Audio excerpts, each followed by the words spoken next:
বিবির সাথে মাঝে মাঝে অভিমান করা জায়েজ আছে। এইভাবে আপনার বিবি বারবার গুনাহ করে, আপনি বলেন গুনাহ করবা না, নাটক দেখবা না, সিনেমা দেখবা না, এরপরে আপনি যখন বাসায় না থাকেন চুপে চুপে আপনার মোবাইলটা দিয়ে আপনার বিবি নাটক সিনেমা দেখে বলে আপনার কাছে প্রমাণ হয়ে যায়। এবার আপনি বুঝাইলেন তুমি আমার অগোচরে আমার সন্তান আদির সামনে নাটক সিনেমা দেখো, এটা বড় অন্যায়। বারবার বললাম তুমি দেখবা না।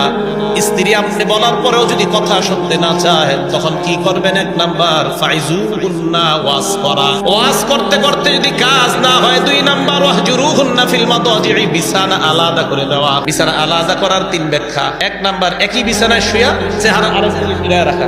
বিবিরে বুঝাবেন আমি তোমার সাথে রাখি, তুমি যদি এই গুনাহ না ছাড়ো আমি তোমার দিকে তাকাবো না। বিবি যেন বুঝে আমার স্বামী আজকে গুনাহ করার কারণে আমার দিকে তাকায় না। একই ঘরের মধ্যে থাকবেন, আপনি খাটে বিবি সোফায়, অথবা আপনি সোফায় বিবি খাটে, বুঝাবেন তোমার সাথে আমি রাখ, কেন তুমি গুনাহ। তিন, একই ঘরের মধ্যে আপনি এক রুমে বিবি আর এক রুমে, কিন্তু এই কথাটা যেন পরিবারের অন্য সদস্যরা না জানে।